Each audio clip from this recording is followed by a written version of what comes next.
Hello, I'm Daniel Benjamin, and I am the president of the American Academy in Berlin. I'm pleased to welcome you to this event with the Nuclear Threat Initiative, the Washington-based organization that since its founding in 2001 has been the preeminent non-governmental voice of reason on issues related to nuclear weapons and other weapons of mass destruction. I also want to welcome our friends and colleagues from the Munich Security Conference, the European Leadership Network, and the Russian International Affairs Council. The centerpiece of this event will be a discussion of strategic stability in the Euro-Atlantic region and the release of a statement on this subject by the groups, by these groups with together with a distinguished roster of signatories. This event is well-timed, first because it comes early in the new Biden administration and in the run-up to a series of critical meetings involving President Biden, the European allies, the G7, and President Putin of Russia. Everyone who is paying attention understands that we are going through a period of significant challenge. Relations between the West and Russia are worse than they've been at any time since the Cold War, and indeed are worse than they were at many times during the Cold War. The dialogue between the two sides has been attenuated to a point rarely, if ever, seen before. There are many reasons for this that are familiar to all and that don't require explication or assessments of praise or blame here, important though those may be. However real the disagreements, the antipathies, and the grievances may be, this is a dangerous position for us to be in. The fact is that we are discussing nations that possess the large majority of the world's nuclear weapons, and this makes this situation one that demands remediation. The chances of miscalculation, escalation, accident, or conflict are simply too great. You only need to ponder the implications of that statement for just a moment to realize that something must be done, and now. For these reasons, we at the American Academy are proud to host this event, which reunites us with our NTI colleagues, including Senator Sam Nunn, who visited us twice here before, including in the company of the other giants associated with NTI, namely Henry Kissinger, Bill Perry, and George Shultz, along with Richard von Weizsäcker, Helmut Schmidt, and Hans-Dietrich Genscher. The Academy is also pleased to play this role because this is an issue that binds the US and Europe together. Europe has vital interests in this realm and a central role to play in the improvement of strategic stability in the Euro-Atlantic region. It's our hope that this event will catalyze greater discussion and greater action on this supremely important issue. With that, I want to now turn the virtual platform over to the chairman of the Munich Security Conference, a longtime participant in NTI efforts, and I'm happy to say an Academy trustee, Ambassador Wolfgang Ischinger. Thank you very much, Dan, and thank you, American Academy in Berlin, for hosting this important event. As President Joe Biden has recently remarked, the world is at an inflection point. And we believe that this refers not only to such issues as how we manage future technologies and how we deal with China and authoritarian systems, we as countries around the world, but especially about nuclear issues and the dangers and perils associated with it. I want to start by quoting, and I'll be very brief, from a piece which one of our eminent signatories, Senator Sam Nunn, issued along with Henry Kissinger and Bill Perry just a couple of months ago in the Wall Street Journal. And I just want to quote what they said in this piece. Our mission, reversing the world's reliance on nuclear weapons to prevent their proliferation into potentially dangerous hands and ultimately ending them as a threat to the world. Without a bold vision, practical actions toward that goal won't be perceived as fair or urgent. Without action, the vision won't be perceived as realistic or possible. And this is why we, on the eve of these important forthcoming summits especially, of course, before the planned meeting between President Biden and President Putin in Geneva next week, we have issued and are issuing actually as we speak a statement associated to a letter which we have sent to the leaders, to President Biden, to President Putin, to European leaders like Chancellor Merkel and others. And it is now my pleasure to invite a number of our signatories and panel discussions to explain the rationale of the letter and of this very important statement, which has one initial point which it makes, and it refers back to what was said as long ago as 1985, by the way, also in Geneva, namely that a nuclear war should not be fought and cannot be won. And we want that statement not only to be remembered, but we want it to be repeated. So without further ado, let me invite Lord Brown, Des Brown, former UK Secretary of State for Defense, who is chair of the European Leadership Network, to open this discussion. Please, Des, you have the floor. Thank you very much indeed, Wolfgang. And thank you for coming to me first to facilitate an unexpected change in my calendar today. And I regret that I have to leave shortly after I speak now. It has been an extraordinary pleasure to chair this group of experts and committed experts in the security community over the last few years, and regularly, as you know, we produce statements and we focus substantially on strategic stability and have done.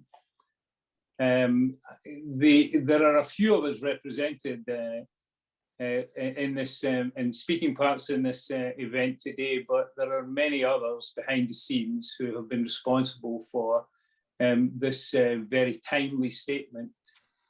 Usually, as you also know, Wolfgang, we publish those statements in the context of the Munich Security Conference, which is the ideal environment for it. But as a result of the restrictions we've all been operating under this year, we weren't able to do that. So it's good to have this opportunity. And I thank the American Academy for their cooperation with us in creating an event which coincides with this group of meetings that we're all going to be watching keenly over the next few days, and which will be substantially, I think, in security terms, looking at strategic stability, because we know that's going to be on the agenda in the summit between Presidents Biden and Putin at the end of this period. I just want at this stage just to make a couple of comments about the need for dialogue. On Friday, Sir Adam Thompson, the director of the ELN, and I were in number 10, Downing Street, briefing our statement. We were pleased that they were aware of the work of the EASLG, and we have, of course, met regularly in London as a group, and we always engage with senior members of the government administration when we're there. And they're anxious to continue to be kept fully briefed, which is also encouraging. So the UK Integrated Review on Foreign and Defence Policy, which was published in mid-March, and its analysis of the current, what they called more contested international environment, and they made a good job of explaining the difficulties of that, makes several mentions of threats to strategic stability and makes the maintenance of stability a key priority. In our conversation in number 10, we stressed what they already know, which is you cannot have this ambition without willing the means. And those involved in the meetings over the next week or so will need to keep that in mind. The summit between Presidents Putin and Biden is important, but every European country whose security is affected by these strategic issues must take their share of responsibility and consequently their share of responsibility for maintaining dialogue. I say this as a European because unlike most Brits, I've got myself to the point where I don't want to go around the world telling other people the decisions that they should make and how they should run their countries when I'm not doing it myself. But this is what we need to assume as Europeans. And this is what this statement for Europeans makes clear. And our government should understand two things: that their actions can help share a better future, but their inactions in this regard can also be a barrier to a better future. So I open this with making a plea for continued dialogue, no matter the differences. We have common interests and we ought to pursue them together and hope that we can get back to a period of trust and confidence in each other that will allow us to move forward on the other security challenges. Thank you very much indeed, Wolfgang, and thanks for all the work that you do on this in this area through the Munich Security Conference and otherwise. Thank you very much, Des, and I want to respond by saying that as soon as we can have a physical Munich Security Conference again, we will certainly not forget to include this important subject of strategic stability, of non-proliferation, and of nuclear arms control in our agenda. I want to just inform those who are following this discussion of our sequence of speakers. We really have a fantastic roster of speakers here. Sam Nunn, of course, long time former senator and chairman of the Senate Armed Services Committee, is with us. He's the co-chairman of the Nuclear Threat Initiative and one of the intellectual fathers of this entire effort. I will call on Senator Nunn last, and I'll start with the three other speakers. There is first and foremost Natalie Tochi from Italy. Natalie is the director of the Istituto Affari Internazionali, and she's a special advisor to the EU High Representative and Vice President of the Commission, Josep Borrell. I will then turn to my very old friend and good friend, Igor Ivanov, former Russian foreign minister from 1998 to 2004, secretary of the Security Council of the Russian Federation, and he has been the president of the Russian International Affairs Council for many years now. And has also been a regular participant, I'm glad to say, at the Munich Security Conference. And last, not least, of course, Ernest Moniz. He's the co-chair and CEO of the Nuclear Threat Initiative and a former US Secretary of Energy. And let me start with you, Ernie. You worked very closely with President Biden during the Obama administration when he served as vice president. How do you think he will approach this upcoming summit, the US-Russia summit? What are your expectations? Are we going to see some results in the area that we are advocating here? Ernie, please. Yeah, well, thank you, Wolfgang. And also let me add my thanks to Dan and the Academy, not only for this event, but for partnering with NTI. Wolfgang, you're certainly correct that I did have the opportunity to work with the then Vice President during the Obama years on both domestic and international nuclear security issues. But I would like to actually supplement that by noting that, of course, the Biden administration has a lot of very familiar faces from those years. And so really, I feel that the entire security team, for example, not to mention the climate team, will have a lot of alignment with the vice president and with, I think, our views on these important issues. I think when it comes to the upcoming summit, it's worth putting a little context, I think, forward. First, of course, in the United States, as in probably all of our countries and others, there is a very strong internal focus in terms of the still ongoing recovery from COVID, the economic recovery, the climate debate, which will come to a head in Glasgow later this year, with the United States now once again a member of that debate. But I think President Biden understands that while a focus there is important, he can succeed only by having foreign affairs in order. And that goes back to his long-standing commitment to dialogue, in particular to working with friends and allies as a foundation for what one does internationally. So I think the meetings also coming up before the summit with President Putin will be extremely important, and even recent actions, not in the nuclear security domain necessarily, but for example, the first steps towards international harmonization of corporate taxes. I mean, major step which can only be done in the context of working with allies in ways that, quite frankly, have not been the norm in the last 4 years.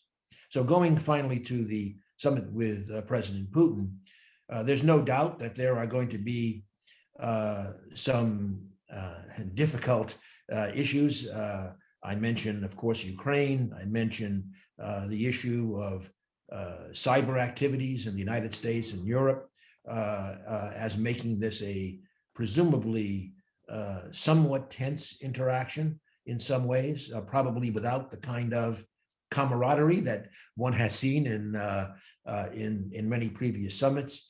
But I believe the president is, as was stated earlier, committed to raising the nuclear issues, the strategic stability issues.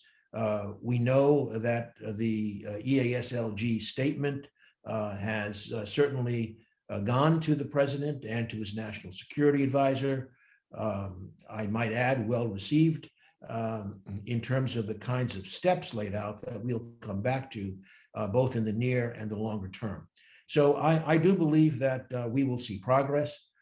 And I'll end by saying, of course, that when the president returns from that summit, there's no doubt that the interactions with Congress will be important, whether it's endorsing or not fully endorsing, because the reality is the political space for dealing with Russia has been severely constrained, in particular by congressional actions. And so I think another, hopefully, result of this summit will be to expand that political space to get structured dialogue at the military and diplomatic levels in the next years. If that happens, we can certainly declare this summit as extremely valuable and setting hopefully a foundation for addressing our mutual threats. Thank you. Thank you very much, Ernest. Before calling on Igor Ivanov, let me just quote one sentence from the letter which was sent to our various leaders, which sort of wraps up the issue and our message in one sentence. I quote, "The statement shows how security would be strengthened through restored dialogue, a set of principles to advance strategic stability and reduce the risk of miscalculation, and steps for managing instability and building mutual security." Mutual security is a big word, Can we move in that direction, Igor? What are your expectations for the upcoming US-Russia summit? How do you think President Putin is going to be approaching this meeting? Over to you. Thank you. First of all, I would like to say some words about our Euro-Atlantic leadership, security leadership group. I am really it's a great honor for me to work with my colleagues in this group. What unites us? I think that it's important that we have our own experience dealing with security issues, participating in many talks and in different forms of dialogue. We know quite well the interests of security of our states, but at the same time we understand all risks which are coming and in the situation in which we are living. That's why on one side promoting the interests of our countries and on the other side promoting the interests of mutual security. I think that this is the basis for our constructive work, and that's why we can. I think that we demonstrated with years before that we can prepare reasonable proposals for our leaders, for our leadership, to go ahead with common security issues. Coming to your question, in diplomatic language, as you know, we use. We say we are waiting the summit with restrained optimism. Why restrained? It's clear because before our meeting, I was trying to find some serious, real problem where Russia and the United States we have common position or cooperation, and it's very difficult. You take before, even during the Cold War, when we worked, and we know that period, with all confrontations, we had areas where we were working constructively in regional issues, in arms control, in many other fields. But today, I repeat, it's very difficult to mention any of that areas. And the main thing is that we have serious conceptual differences about not only about concrete issues, but about principles. What is fair, what's unfair, what is acceptable, what is non-acceptable, what the future world order has to be. It means serious problems which it's necessary to discuss among all of us. But at the same time, speaking about problems, I think that it's very important issue that our two leaders, understanding perfectly well all problems and differences, they decided to go to Geneva and to have this meeting. It was very politically very important. We know that in our countries, and not only in our countries, we have a clear position from different groups and different political forces. And today morning, I was speaking in our parliament in Duma, and I said, to stay in a position, it's easier, and it's more difficult to have dialogue, to put on the table your arguments, your position, and to try to find common vision to go ahead and to avoid risks, because we are speaking about risks for everybody. It's not risk for Russia or for the United States or for Germany or so. We are all in the same situation. That's why we have to work together. That's why I think that with all problems, we have to have that optimism about the future. Now, speaking about possible results, it's clear that we cannot expect some breakthrough decisions or agreements. It's practically impossible. It was possible to renew START 3, but not now to take some concrete decisions. But this is not so important for the first meeting. The first meeting is very important to open the door for dialogue through different channels, political, military, civil society, to start to speak about very concrete topics. And there are a lot of topics which we need to discuss, starting with cyber, with nuclear, and with many, many other issues. Regional problems, I think that's very important, where Russia and the United States still playing active role, starting with Afghanistan, Iraq, Syria, Iran, and North Korea. And I think that it would be good also to speak about, we are diplomats, that's right, to speak about how to restore normal functioning of diplomatic missions. We cannot have dialogue between two important countries when our diplomatic missions are paralyzed. That's why I think that we have a lot of problems where we have to start dialogue. And this is very important that our two presidents in Geneva, they have to open the door for such a dialogue on many different important issues. Thank you. Thank you very much, Igor. I think this is very important to consider. Of course, the Geneva meeting is a bilateral summit between the Russian Federation and the United States.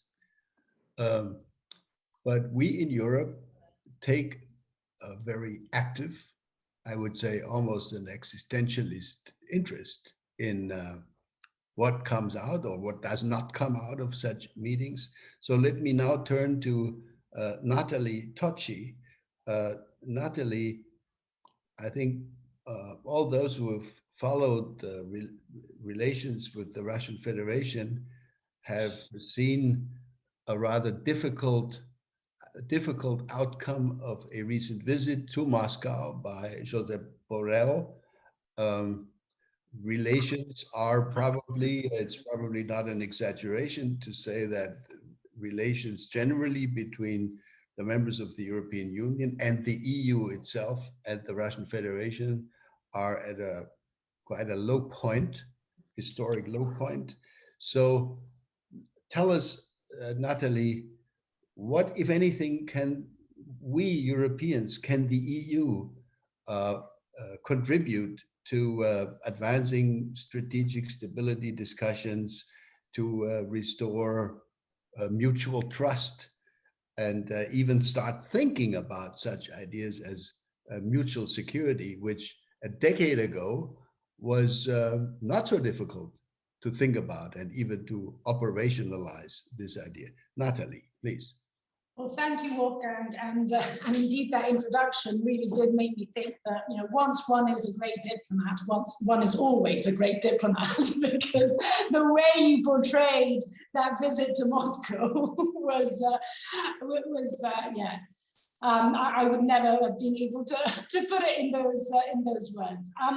Let me perhaps sort of start off by making a couple of remarks about the context and the way in which the context has fundamentally transformed, and therefore the context within which this discussion on strategic stability has and will inevitably change the content of the way in which we go about strategic stability.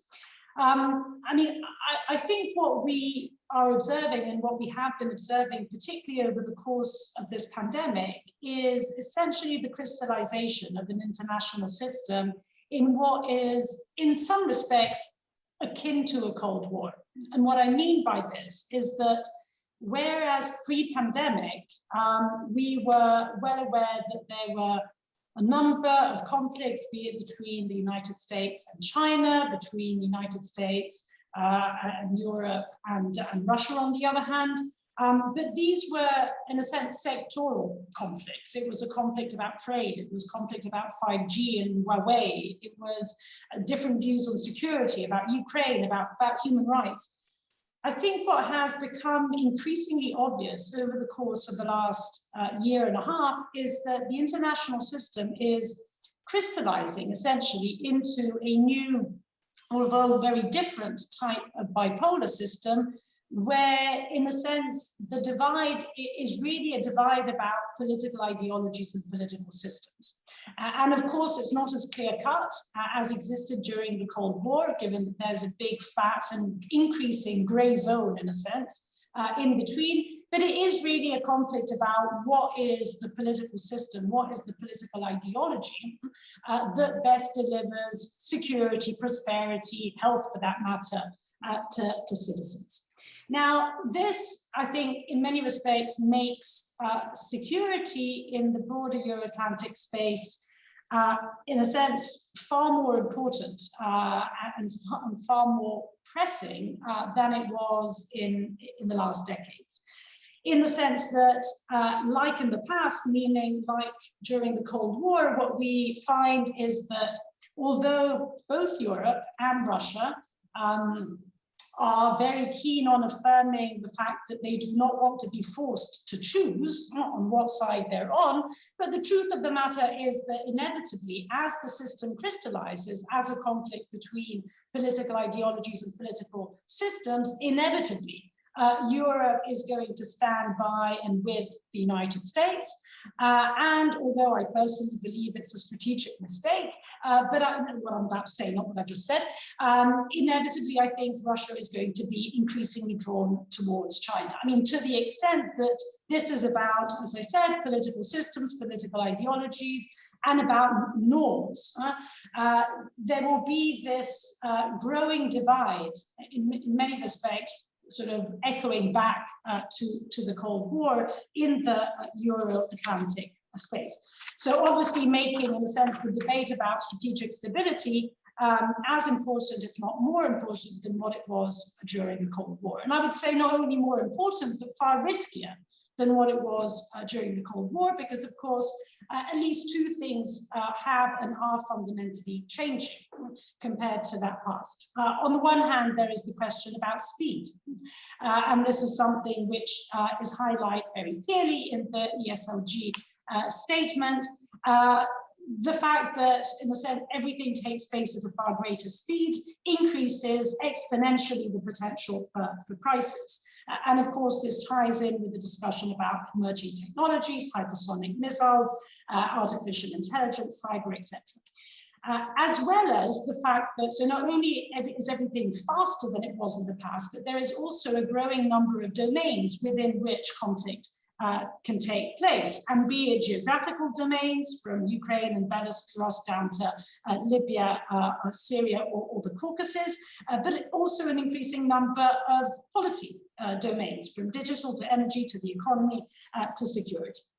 So in a sense, same sort of prominence, if you like, of the theme of strategic stability as it was in the past, but far greater riskiness, in a sense, in the way in which this all plays out. So in all of this, what is it that can be said? I mean, I think, and this, I think one can read sort of in between the lines of the EASLG statement. We are no longer in that world in which we hope that strategic stability and a lot more could be achieved by creating a wonderful integrated space from Lisbon to Vladivostok. That world, unfortunately, is simply not there anymore. At the same time, I think, sort of the way in which the EASLG group has worked has basically not been starry-eyed about all this. I mean, it has put itself very much into the frame of mind, not necessarily of the resolution of conflicts, but in the management of conflicts and insecurity. So what is it, I think, to the sort of great things that have already been said and which are also listed in the points outlined in the statement that was published today. Let me just add kind of three reflections. I mean, and to sort of add, an end on a sort of perhaps more not necessarily optimistic, but sort of forward-looking role. Point number one, I would say that the good news is that I would say that there is an emerging consensus both in the Biden administration and in Moscow and across Europe that although we sort of fundamentally disagree on most, in fact, almost everything, as I think Igor was mentioning. But at the same time, I think there is a growing recognition that there are a number of things of which, of course, arms control, non-proliferation, as well as climate and pandemics, stand out that cannot be achieved without dialogue and cooperation. So at least there is a recognition that although we have different positions, different objectives, including on these questions, there is no way in which these questions can be addressed without dialogue and without cooperation. And I think this is ultimately the spirit underpinning the US-Russia summit ahead of us. Second point, and here I think, you know, there were first mistakes that were made on some policy areas, and I'm bringing in the Europeans, some mistakes that were made on some policy areas, but I think we're beginning to rectify this transatlantically, is that I think it is fundamentally important for us as Europeans, in a sense, not to be excluded from this game, which I think was kind of in between the lines, Wolfgang, of your question. And I think in this respect, you know, what is of crucial importance, I think, is that there is a degree of transatlantic coordination and discussion prior to the US-Russia summit. I think that if one sort of draws from examples from other policy areas, one sees where and why it is problematic when such coordination does not take place. I mean, you know, let's just take as examples, looking at a European mistake, the comprehensive agreement on investment with China, where obviously there was not a lot of transatlantic coordination that took place, and we went ahead regardless, which doesn't mean to say that we shouldn't have done. What I think means is that we should have at least talked about it before doing it, or at least communicated that we were going to do it. And I think likewise on the US side, again, pick on another example and another what I think has been what was a mistake, was moving forward on the intellectual property waiver proposition in the WHO concerning vaccines, again, without that prior transatlantic coordination. I think that transatlantically, we are beginning to get it. We are beginning to get beyond the symbolism. It's important to talk about things first without going multilateral, without sort of immediately going multilateral. And I think if one takes the very recent examples about corporate taxation, for example, and indeed the discussions that will take place transatlantically prior to the US-Russia summit, to bring us closer to our subject, I think are indicative of the fact that within the Biden administration, as much as in Europe, there is an understanding that it is important to talk to one another before one moves up a level, in a sense, in broadening the field. But of course, and then here I move to my third and final point, I think it's crucially important that particularly on a matter like strategic stability, we as Europeans, in a sense, earn our place at the table. Because it is true, and Wolfgang put it, I think, very poignantly, this is existential for us, but precisely because it's existential for us, in a sense, we have to prove our value. Otherwise, inevitably, we will continue to live in a world in which such an existential matter is simply sort of negotiated on the top of our heads. And you can only pray that it's negotiated on the top of our heads in a manner that actually protects our security. So how is it that we can prove our value? I think, you know, sort of point number one, there is a lot more that can be done at European level in terms of facilitating dialogue and bridge building, in a sense, JCPOA style. We're not necessarily parties to a negotiation, but I think there is a potential facilitation role on some of these themes that as Europeans, we could play a far more proactive role on. Secondly, I think it's important that as Europeans, we develop a common stand when it comes to, for instance, the NPT. I think that, for instance, good work was done within a European Union setting in terms of coming up with a common stand when it came to the extension of a New START. I think, you know, through the statement of the HRVP on behalf of the European Union, I think something akin to that when it comes to the NPT would be important. And I think third and finally, and here is where I'm going to get very fuzzy indeed, because I don't have very precise ideas, but I think that connecting back to what I was saying about the growing speed of this field, which of course increases the riskiness of this field, given the quote-unquote hybrid nature of the European Union, that actually does have a lot more to say when it comes to digital and cyber, as opposed to when it comes to traditional, in a sense, hard security. I think that contributing, particularly when it comes to addressing emerging technologies and their relationship with strategic stability, this is a field where there can and should be a far more proactive European role. And I'll stop there, Wolfgang. All right, thank you very much, Natalie. That was an important view from Europe. Let me now go back to Senator Nunn, who, as I tried to say at the beginning, is one of the intellectual fathers of this entire effort and who has been involved in this for decades.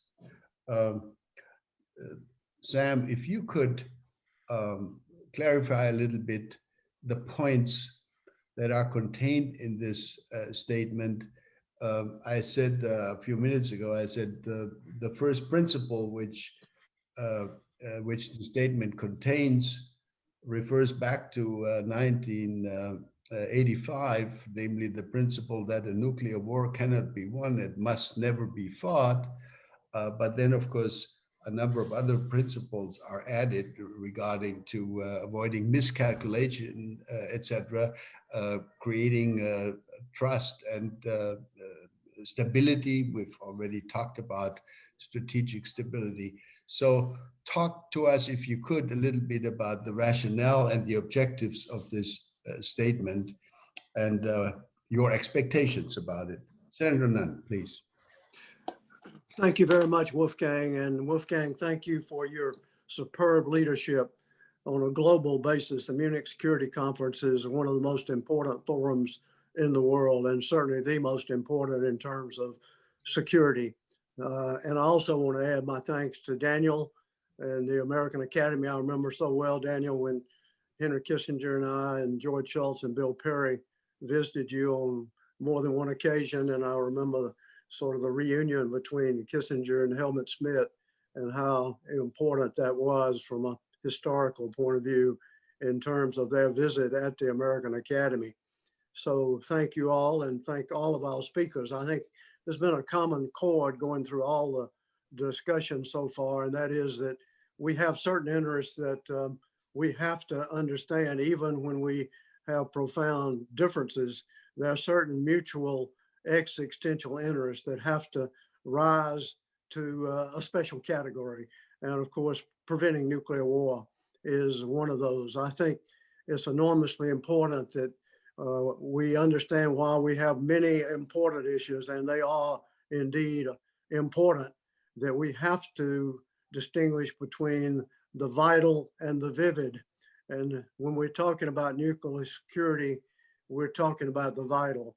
So let me just say the statement that Wolfgang, you referred to, and that we're releasing this morning is not just a statement from those others here this morning. It represents the thinking of an awful lot of people through Europe, the United States, and Russia, and including a number of very prominent and very experienced military, retired military leaders. So refer all of you to the statement in terms of the importance of it. And let me just try to pick out the most important things from my point of view in that statement. For me, the heart of the statement we're releasing this morning starts with the Reagan-Gorbachev Declaration. And Wolfgang, you already mentioned that, but it bears repeating. When they said together, a nuclear war cannot be won and must not be fought. Those are pretty simple words, but rather profound words. I hope this declaration of reality, is what I call it, will be restated by President Biden and President Putin at their summit conference. And indeed, I hope that all nuclear weapon states will make their own declaration to this effect. So that's number one. Number two relates to how we protect vital interests. And by vital interests, I mean not just the United States, I mean common mutual interest. As Igor said, we have certain common mutual interests that are indeed existential, that we have to acknowledge and deal with. And one would be decision time for leaders. The problem with technology, and there's so many good things coming from technology, but one of the things that we've got to really be careful about is that technology in many respects is reducing the decision time for leaders. And by decision time, I mean the amount of time the president, a leader of a nuclear state, including US and Russia, but not limited to those two, have once a general comes in and says, Mr. President, we think we're under attack. We think we're under attack. A lot of times there's not certainty, but the leaders have only a certain few minutes. It doesn't really go to the heart of the question as to whether it's 5 minutes or 10 minutes. It's too short a time to make a decision that could involve the fate of God's universe. And so it's enormously important that the leaders, and I would hope that President Putin and President Biden would recognize this, would basically understand how important it is to, let's say, double the decision time we now have. And then once we double it, keep increasing it so that we do not have a compressed decision time that causes a war that no one intended, because the leaders have the pressure of knowing they have to make a quick decision or they might lose their ability to retaliate. And that warning increasingly with the world of cyber could be a false warning. And so that to me is fundamental in our statement. And I hope that it will be recognized as fundamental in this conference, or at least the groundwork will be laid to deal with that subject at an early opportunity. The third point I want to make is that the cyber world has made a nuclear blunder, including but not limited to false warnings or interference in command and control. More likely, blunder today in the nuclear realm is more likely. And so we must develop some red lines in the cyber world. Right now, it's the Wild West. We've got to develop red lines between the nuclear states, starting with the United States and Russia. It does not lend itself to a treaty because it's a dynamic subject, changing all the time. But it does, I think, require a discussion and basic understanding and red lines, not to interfere in command and control and warning systems, which could be a terrible, terrible blunder. And of course, the danger applies not only to nation states, but also to third party and non-state actors.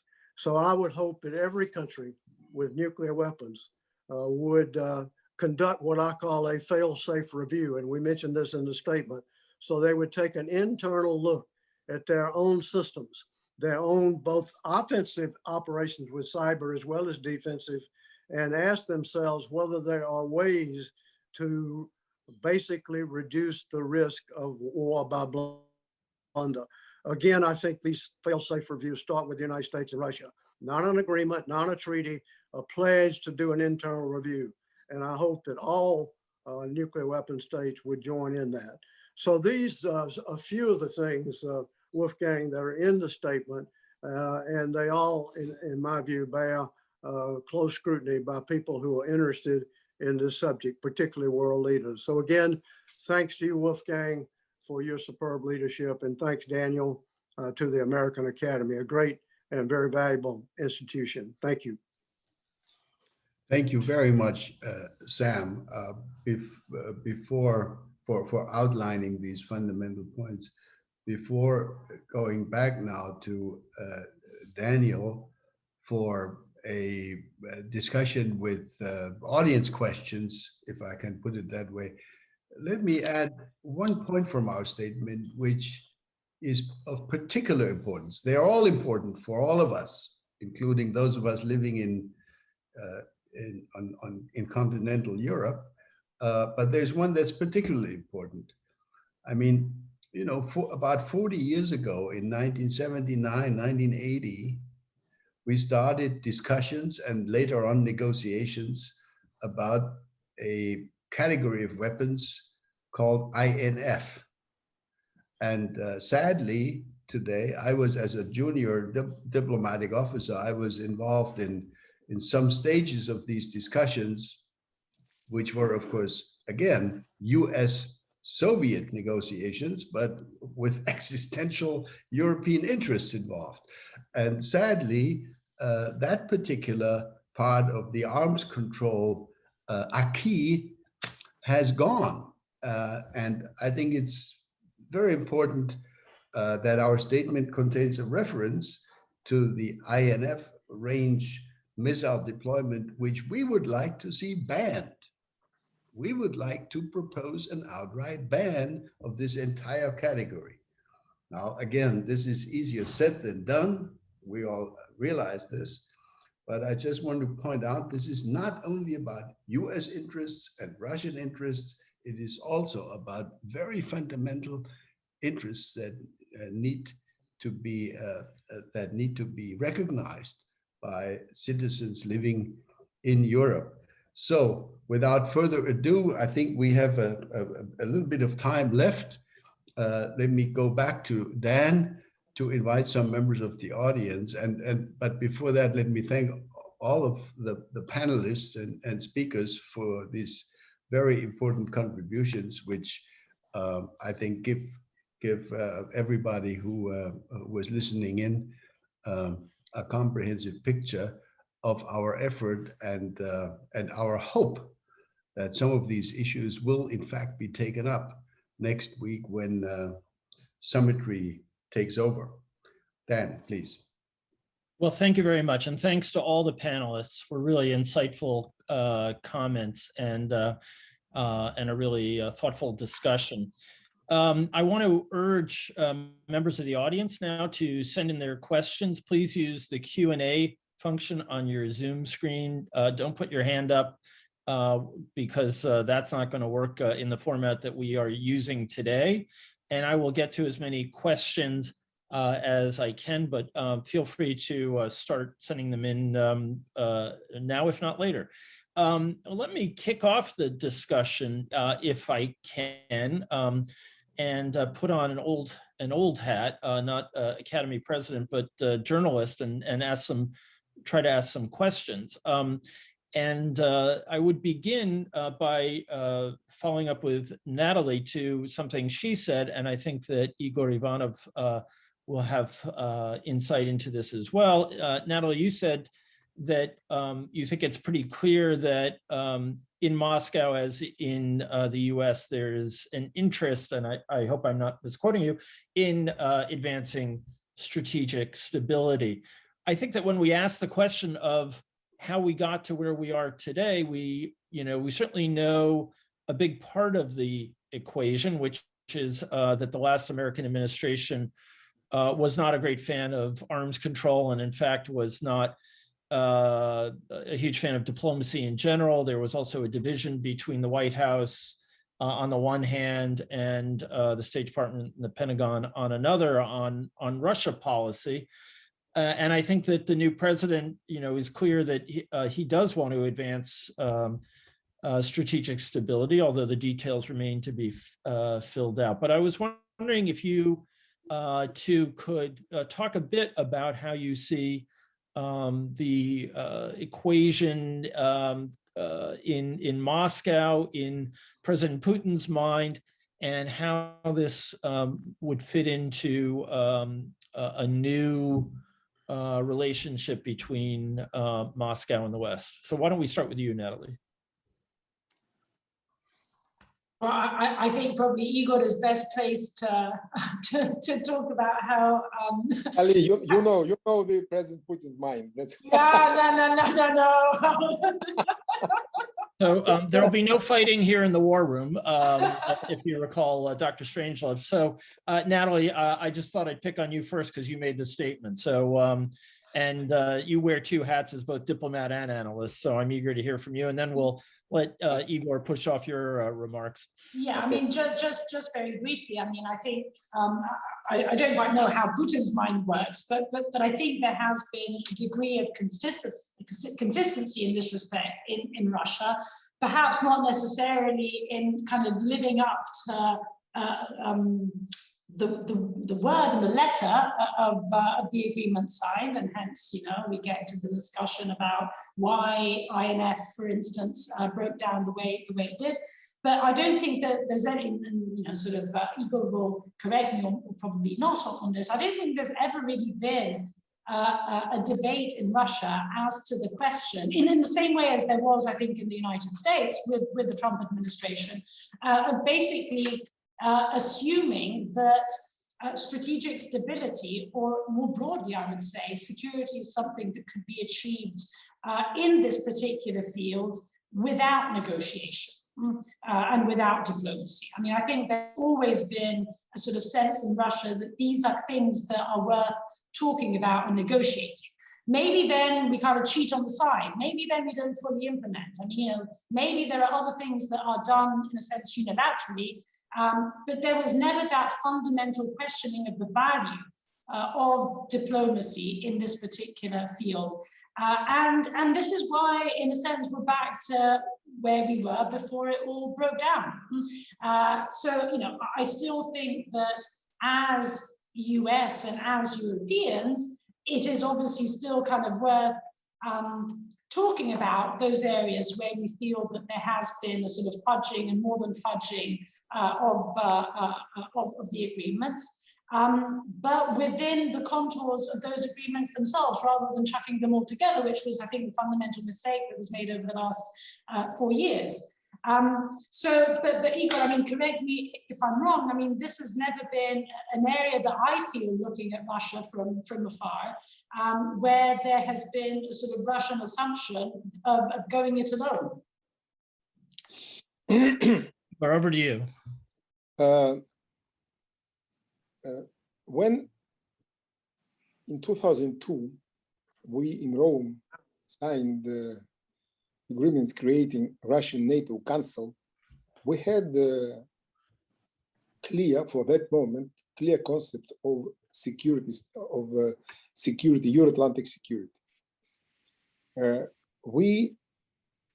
If you take documents which we signed, we decided in Rome to work in Russian NATO Council as in each country in its national capacity. We were speaking about the Euro-Atlantic space as a whole. Even 10 years ago, with Senator Nunn, we were working together on that concept. Euro-Atlantic, common Euro-Atlantic security space. It was only 10 years ago. Now it's clear that it doesn't work. That's why, from my point of view today, this is not Putin or Biden or Merkel or somebody else. I think that all of us, we have to start practically new discussion about a new concept of strategic security, and also in Euro-Atlantic space. I think that, but to start to discuss this new concept of security, we need to have dialogue on the level of political people, of military, of experts, of all people. That's why I don't think, this is my opinion, maybe I am wrong, that President of the United States or President of Russia or somebody else, they are coming to Geneva with clear idea what security structure in Euro-Atlantic space they want. It's clear that now what we know, that all of us, we are in risky zone. And if something may happen, it will be dangerous for everybody. But to go out, we have to start. I don't say from zero, but practically from zero, because we destroyed all legal bases of security. We destroyed all channels of security, and we know from our own experience that destroy is easy, but to reconstruct, it's very difficult, because we lost trust, we lost people, we lost experts, we lost many things. That's why, from my point of view, why the meeting of both presidents is important, because to give the way for that dialogue. And it's very good from my personal point of view, that President Biden will come after the meeting of NATO, speaking with European countries, and after the meeting with European Union, and he will come with the Western vision of security issues. And he will not speak only as President of the United States, but representing from one side all Western countries. And it's good because this is the reality. And the reality is that sometimes the security, how they see in Washington, is not the same how people see in Europe and how we see in Moscow. That's why it's very important to have common table. I don't know, the table can be Russian NATO Council or some other common table, but we need to listen to everybody, the United States, Russia, and European countries, and speak about this future concept, how to avoid the risks. I repeat, unfortunately, I say unfortunately because I was very strongly in favor of common security space, but it's not realistic to speak about common security space. But we have to speak about something. During the Cold War, we had two military political blocs, and we survived. Why we cannot survive today? But we have to discuss the acceptable form for everybody of security. Thank you. Okay, well, the audiences now, questions are coming in at a good clip. We've had several in a row that asked a kind of core question, which is whether the format of the Euro-Atlantic has been overtaken by events, and specifically whether the fact that China has emerged as a far more robust nuclear power needs to be somehow integrated into the picture more effectively. And I was wondering if any of you would like to tackle that issue. There's obviously the particularly acute situation with Russia that makes this summit with Putin, I would say from NTI's perspective, an important milestone for bringing up this issue. But what about in the bigger picture? What should be the forum? What should be the format for the future? How do we deal with China in this context? Who would like to take that one on? I'll make a few comments Great. First. First of all, I think it's in no way should we dilute the importance of reestablishing the Euro-Atlantic dialogue, including Russia. This remains absolutely central, and there are many important steps that could be taken. Some of them are in the statement. Not, as Igor said earlier, which I agree with, not immediately, but hopefully with the Biden-Putin discussion, again, as I've said, creating more political space for perhaps a word we don't use enough, structured dialogue that could then follow. As an aside, I might say, and this is a little bit now going towards the Far East, as an aside, President Trump, for example, did start a dialogue with North Korea. And Sam and I endorsed that. Unfortunately, it had nothing of the structure which could make it a successful dialogue. So I think that's a broader lesson. Now, I think in addition, it's just in the sense of working with our long-established friends and allies. It's clear that we cannot turn away from the issues that China poses.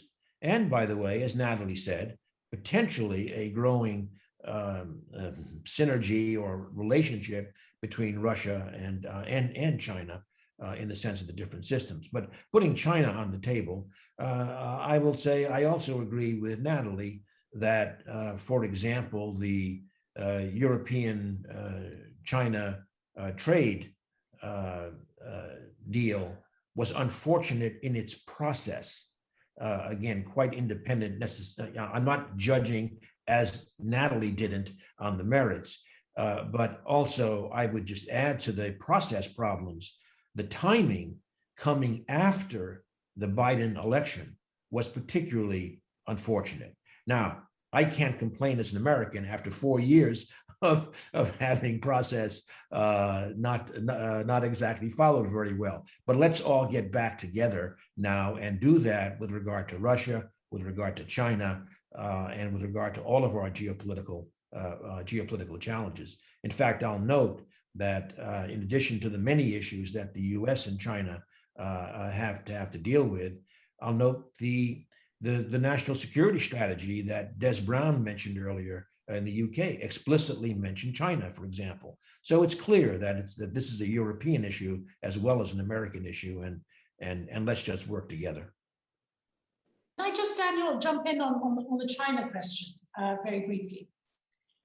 I mean, yes, and no, yeah, in the sense that yes, obviously, China is an increasingly prominent actor in this field, and therefore it does make sense to try and bring China into these discussions. Having said that, I think there are two caveats to this that we have to bear in mind in terms of not doing it versus not doing it, but sort of helping us do it in the right way. So I think that we should not, and this is, of course, is the way in which it was framed over the course of the Trump administration, we should not hold US, Russia and Euro-Atlantic Russia negotiations hostage to the question of China's participation. So I think this is a sort of a first terrible mistake that was made, and it should not be repeated again. The second caveat is connecting back to some of the points that I was mentioning about the way in which the international system is crystallizing. I think that whereas China, yes, should be brought in, we should be very careful not to transform this into a US, Europe versus Russia, China, which I think connects to some of the points that Ernie was making. Otherwise, we're just going to make a sort of massive problem even bigger.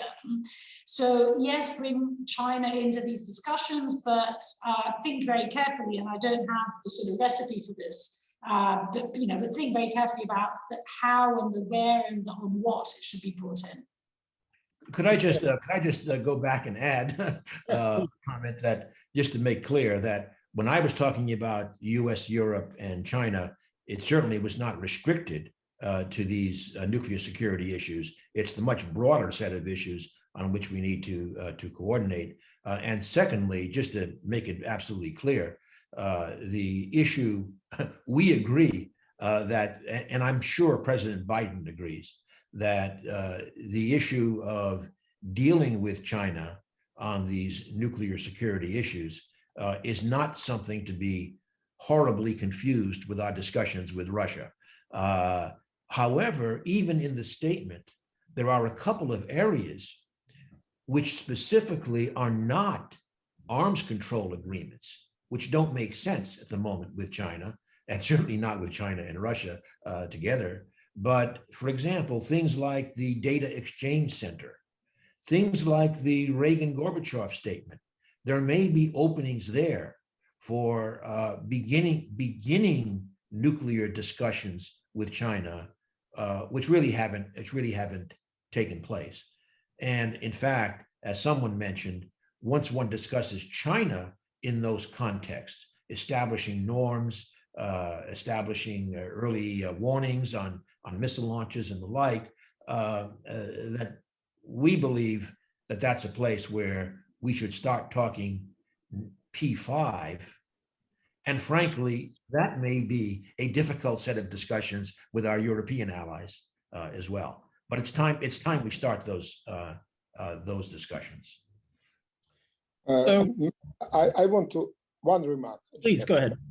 I think that it's clear that all nuclear countries, they have their high responsibility in nuclear security. That's why not only China, but also other nuclear states. But as we know, we cannot start this process without Russian-American dialogue.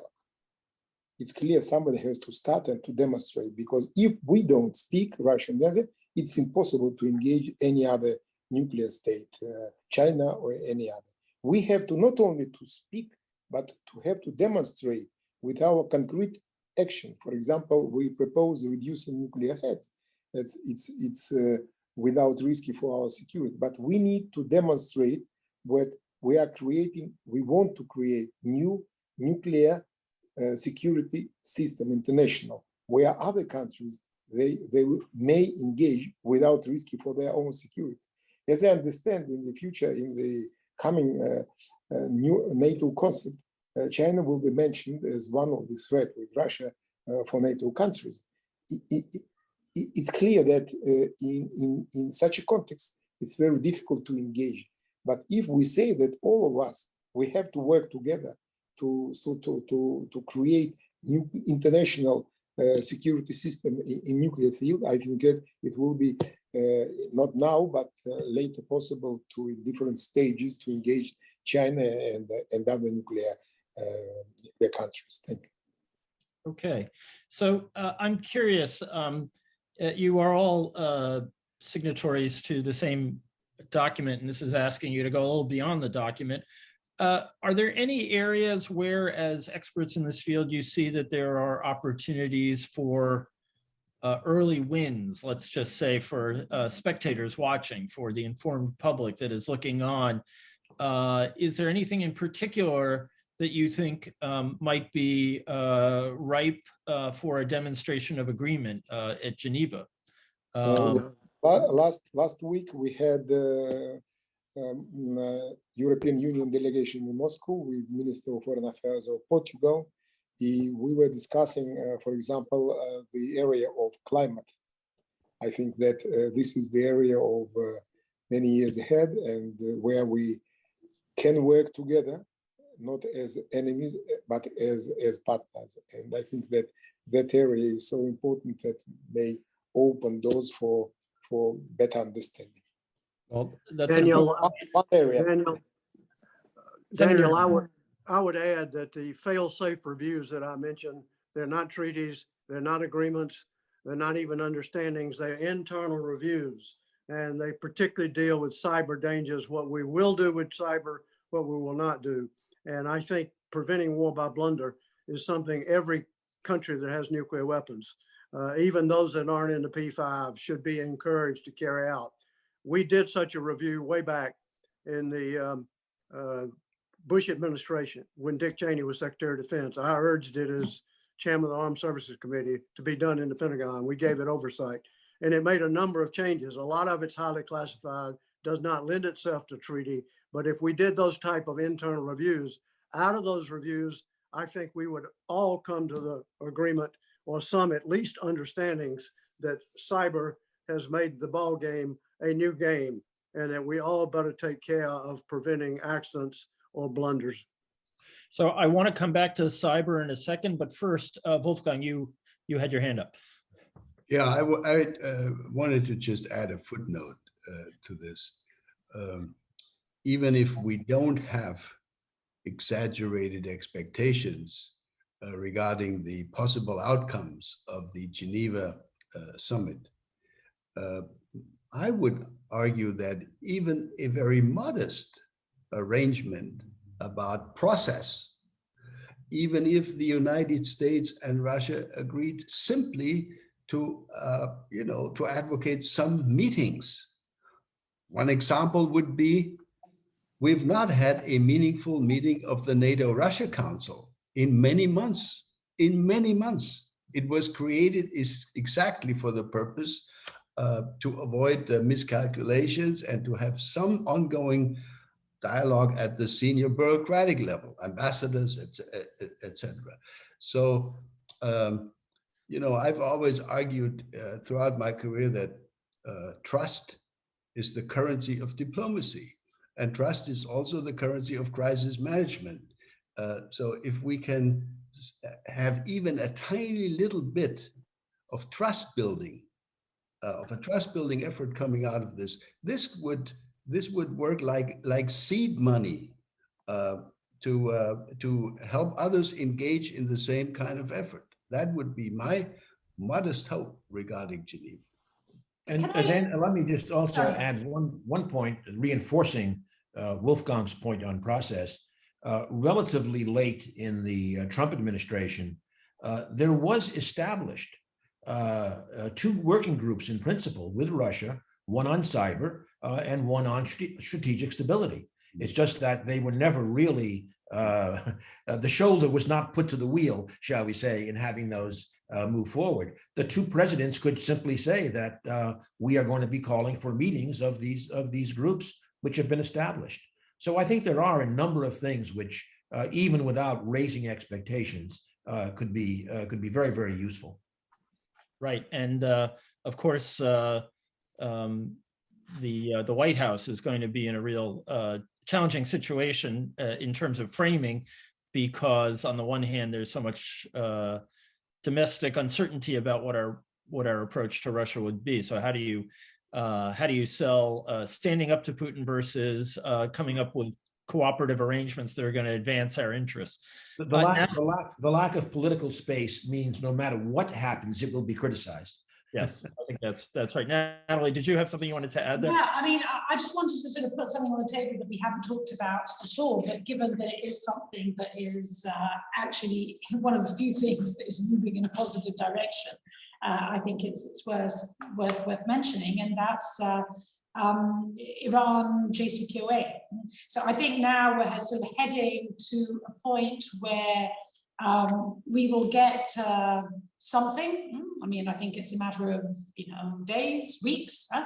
But of course, that something. I mean, this is where the problems start, because that something, meaning a sort of roadmap for the sequential return to the JCPOA, is viewed by Iran as the end of the road, and it's viewed by the United States as the beginning of the road towards a follow-on agreement, etc. So, I think it would be, I don't know how realistic this is, but I think it'd be extremely interesting and important if, again, and it doesn't have to be anything too precise, but something in the US-Russia summit to the effect of, this is something that we want to continue working on together. I think would be extremely important. I don't think that Russia would be in a position to commit to anything more precise than that. But just again, to sort of give the sense of this isn't the end of the road. Right. I'm sorry, Ernie, were you raising your hand? I can't resist making a couple of comments on the JCPOA. First of all, I think that Natalie, I wish I agreed with you in terms of something happening in a very short time frame. I think it's not clear.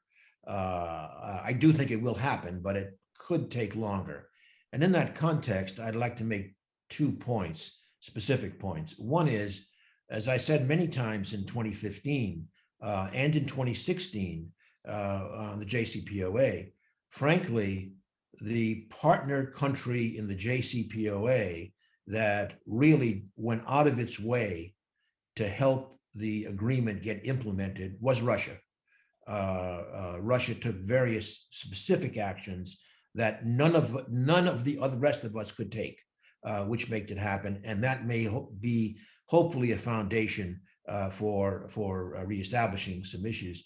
But I think a very important place for Europe, extremely important, is to keep emphasizing the importance of the verification and transparency measures in the JCPOA, and specifically today, to keep the continuity of data collection in place, no matter how long it takes to get to the JCPOA. That is absolutely essential. If that is broken, I think that's a major problem in going forward with Iran. So thank you for that. Those are all really interesting comments and underscore all the connections between all the different issues and strategic stability, or you might even argue strategic stability encompasses them all in one way or another. I wanted to come back to cyber for just 1 second, which Senator Nunn brought up. A member of the audience asks a very straightforward question that may elude a very simple answer, but what is the ideal of a fail-safe in cyber?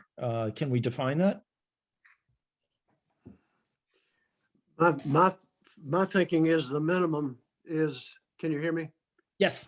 Yeah, my thinking is the minimum is to agree to ward off and not conduct offensive operations against command and control and warning systems by US and Russia, or by third parties. Of course, third parties aren't going to agree, but we need to work together to make sure third parties don't interfere with either of our command and control or warning systems where we could make a mistake. And of course, countries like India and Pakistan need that perhaps even more than we do. I think all nuclear countries should begin by their internal review. And out of that, we will come up with, I think, some minimum requirements. But again, I think they're going to have to be red lines and understandings, because cyber is so dynamic. And every time you have one threat closed, then another 10 windows open. So I think it has to be a continuing dialogue.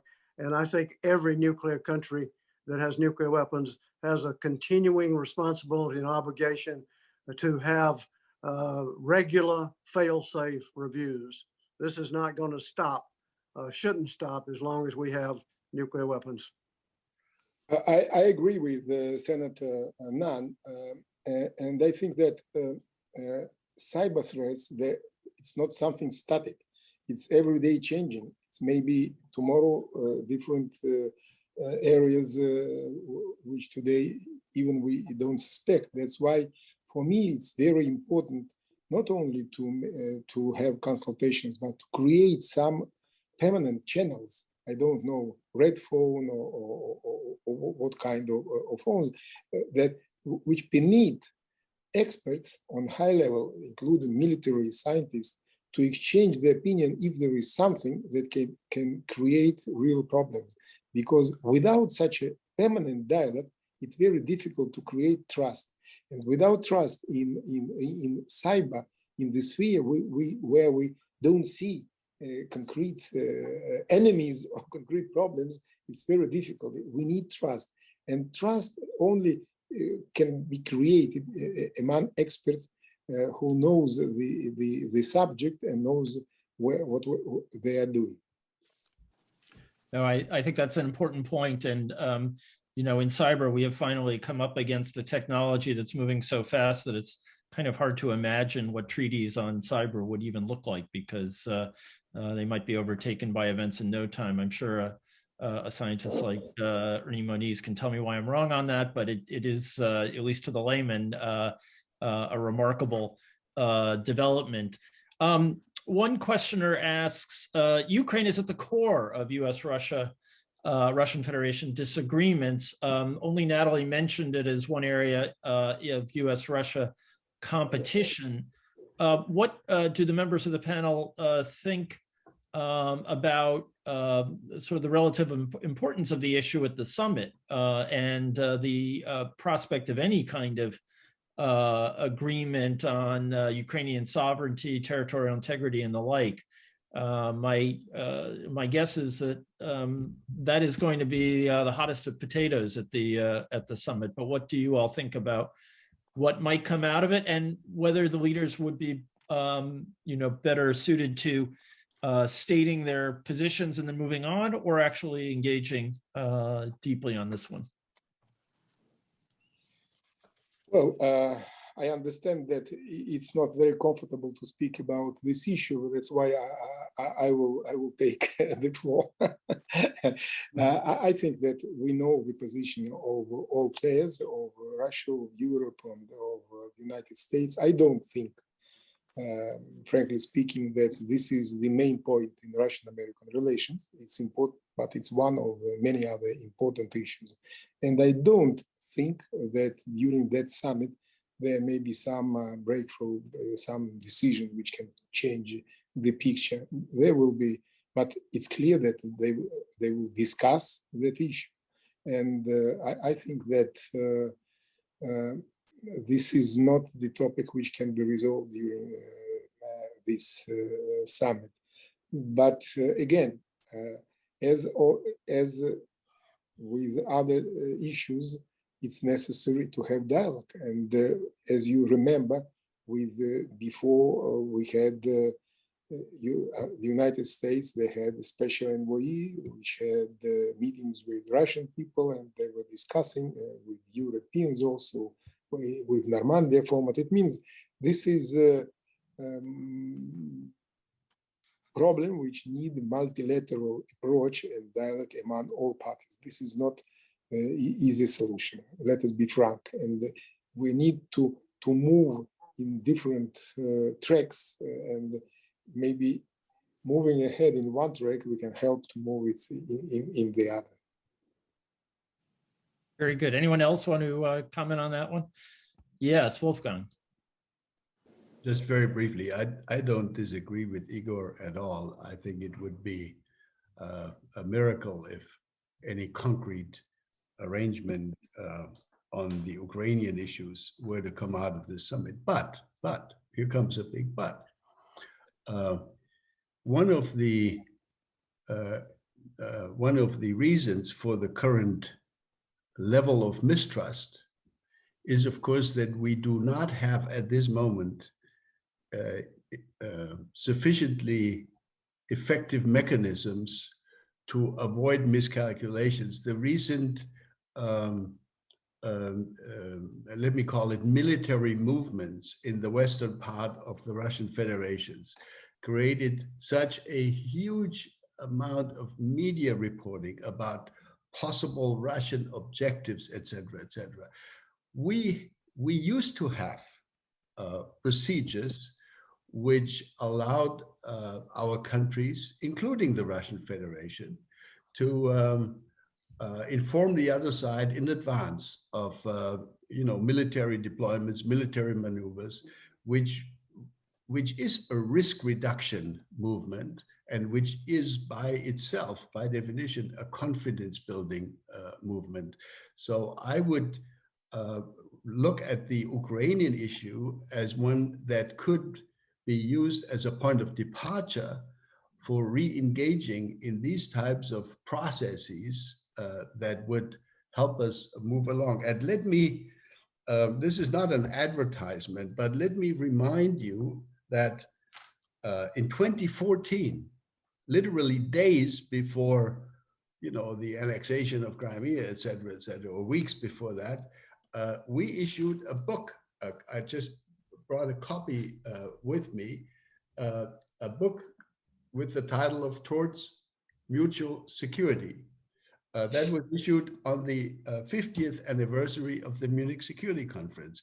And you will be interested to know that Sam Nunn and Igor Ivanov and somebody by the name of Joe Biden, who was then, of course, the vice president, and Angela Merkel, and John Kerry, and John McCain contributed articles to this volume, which was based on the idea that we can actually work towards mutual security. It's only 7 years ago. And I think our effort is just a small effort to also to remind ourselves that we lost 7 years.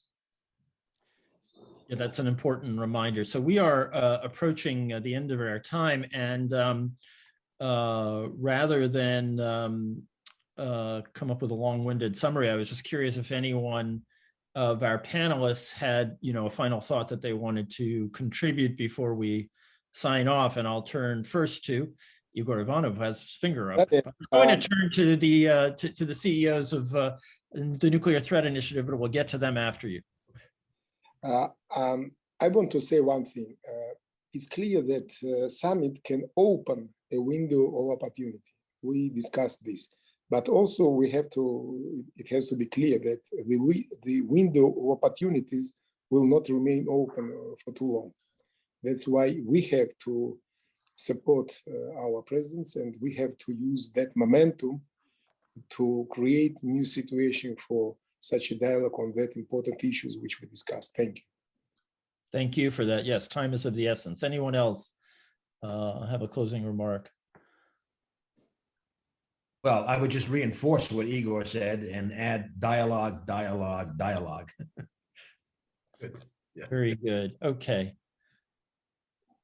Senator Nunn. Dan, I would just say, let's all remember when US and Russia get together at the leadership level, it's very important we keep our eye on the vivid, and the important, but that we put the vital and the existential first. Existential mutual interest will determine whether we basically can endure the nuclear age without disaster. Okay, it's hard to beat that as a place to end. So I think we will do exactly that. I want to thank the audience for joining us today on very short notice. And I especially want to thank our many panelists who are joining us from Moscow, from Washington, you're in Rome, Natalie, I assume. And Wolfgang, it's always hard to know exactly where you are because you're sort of everywhere. But I want to thank all of our our speakers. This has been an incredibly enlightening session, and thank you very much. And we all look forward to the news from Geneva and hope for progress there. I hope you all have a very good day. Thank you very much, Dan. Thank you so much. Thanks to all. Thank you. Bye. Bye.